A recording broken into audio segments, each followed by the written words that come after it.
Hey, how are you? It's me, Jean, and I have a question for you. Why does your team seem like a total stranger, right? Well, it's the pruning process, and that's what we're going to talk about today. All right, so I'm glad you're here. And as moms, sometimes we wonder, like, who is this mini me? Like, wonder where our mini me has gone. We start that over again. And because we used to have that child is attached at our hip and would follow us all the time and go anywhere we'd go and ask all sorts of questions, but that mini me is not there anymore. The mini me has grown up or is in the process of growing up, right? And now you're being schooled as to what you said was wrong. Mom, you shouldn't talk to me that way. You need to call me this, you need to call me that. Or mom, that was embarrassing. How could you embarrass me like that? And you're like, okay, so I know I haven't changed, but what is going on here, right? Hi, I'm Jean Harville, and we're going to be talking about what is going on in that brain, especially the frontal cortex brain, the last part of the brain that develops, right? It doesn't develop fully till the age of 25, which is kind of scary because of what the frontal part of our brain does, right? It helps to make those decisions, and like when they're driving, whether to turn or the left, how to utilize all the instrumentation that's in the car, whether to stop, whether to slow down, making choices and decisions about life, and should I do this or should I do that, and they end up just following the crowd, right? They make decisions on emotions, on their feelings, not on if this what the consequence would be, or like any type of learning or process like that. So it's really a little bit scary, and we send our kids out at the age of 18 to drive a vehicle, and they get to vote. They get to do, I don't know, lots of things, whatever the laws are in your state or your country, what they get to do at age 18. And remember, their full brain has not developed yet.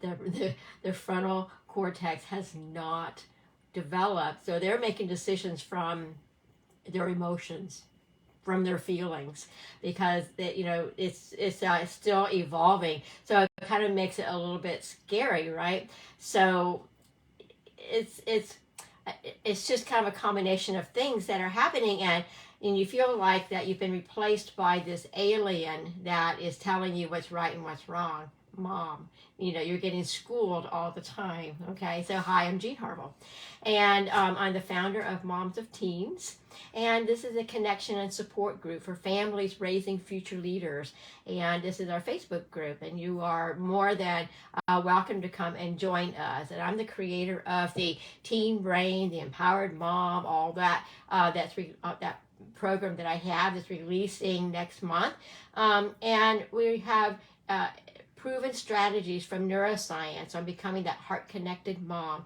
that creating that calmness and the confidence and the certainty in your life as well as your teens. And I've worked with moms and teens for 30 years and teaching both in private and public and also in clinics as well to really fully understand the brain and what is going on with that brain.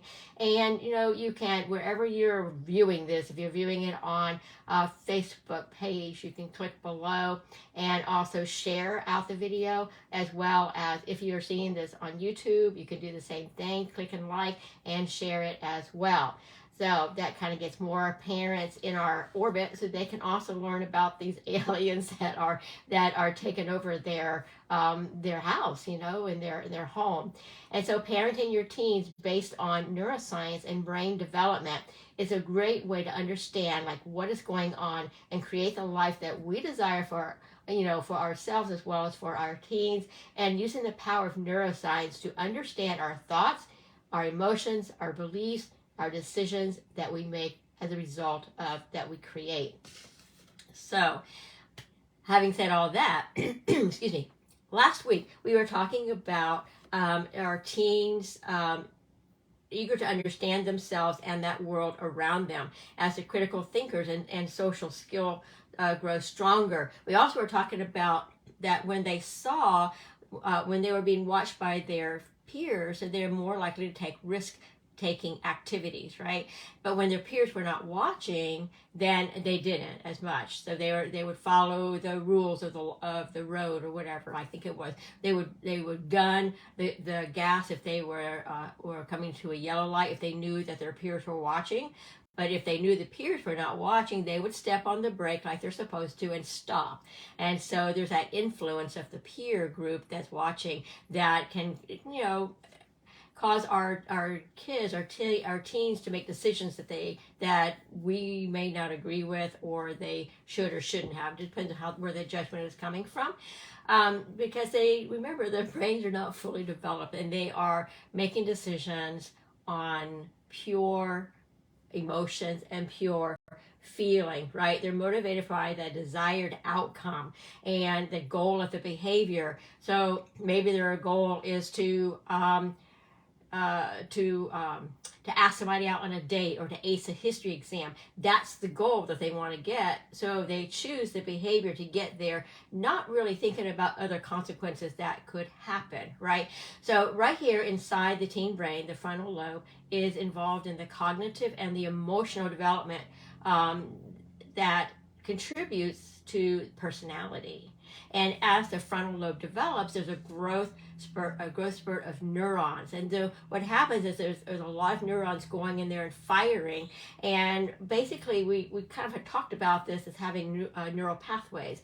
And what's happened is neural pathways are created and are becoming stronger as your teen is going down those paths and thinking about it over and over again.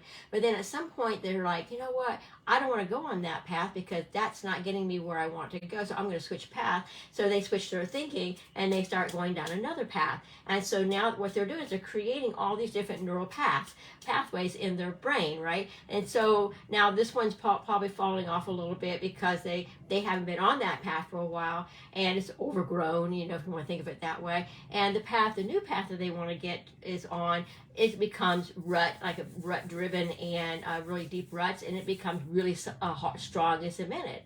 So this is sort of like what we were talking about with whenever we want to create something new or new vision or new way of thinking in our own brains of creating those new neural pathways. It's the same way with the teens, except what happens is they're experimenting and creating a lot of different pathways.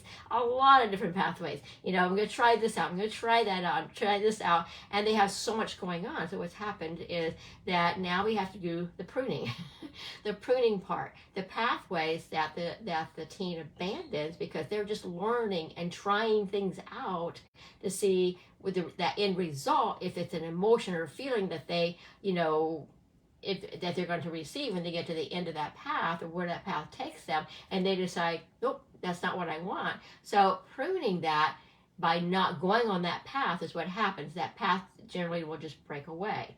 So a type of pruning. And so when your teen decides on what it is that they want, and they're really all in on that one pathway, the other pathways they created now start falling away. So it's a pruning, not like taking pruning shears, you don't actually do that, but it's a pruning away of those pathways, and that is what is happening. And that's where they start becoming stronger and stronger and building those skills that they need that are in that prefrontal cortex, the decision making, the executive skills, the skills that help them to know like how to drive their car, how to follow rules, and that sort of thing. So, brain development does not follow like a straight line, and it is not equally developed at the same time. One path develops before the another path develops. And so there's always these incongruent pathways and their behavior that comes off of that. It's kind of funny when you think about it, when you are realizing and understanding what's going on in the brain. And you, as the mom, is like, okay, I see what's happening here. And so remember, it's not about you. It is not personal about you. It's nothing that you have done. It's all about the way that their brains are developing. Your brain developed this exact same way when you were growing up, as well as your mother and grandmother and so forth down the way. And so we pick up stories along the way that stop us, that keep us from going forward, we recognize those and say, hey, I don't want that story anymore, so I'm going to break that pathway by not being on that pathway. So we'll break it by creating new pathways. And that's the whole process of what's going on with us when we were, growing from childhood into teenage years, young adults into our mature adult levels.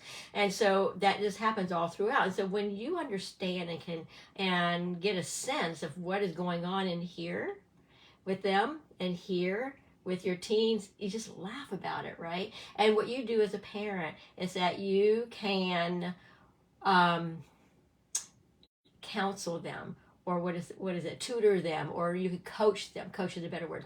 You can coach them through some of the decisions that they're making, like use questioning, like, well, how does that make you feel? Is that the outcome that you want? And is that what you're thinking? What's another decision that you could make to get to where it is that you want? So we stop like directly impacting what they're going to do and what they're going to, their pathway, along about age of 12, 13 or so. And at that point, that's when it becomes more of a coaching type, parent coaching type, where you're asking questions. And yes, their brains are not mature enough to make the right decisions, or I should say, not necessarily the right decisions, the decisions that you would make. So we have to discern that. Is this a decision that you would make, or are you objecting to it because it's different than what you would say or make?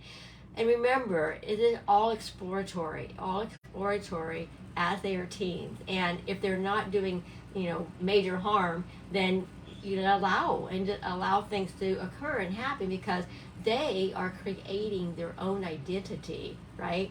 And our teens nowadays are very aware, socially aware. They are also technologically aware. That's how their life is. It's all about around the tech. All about social justice, and that's beautiful, because social justice is something that we need to create in our country and around the world. And we have our teens, they're the next generation that's moving into that. And many things that they are noticing is unity for everybody and fairness for everybody.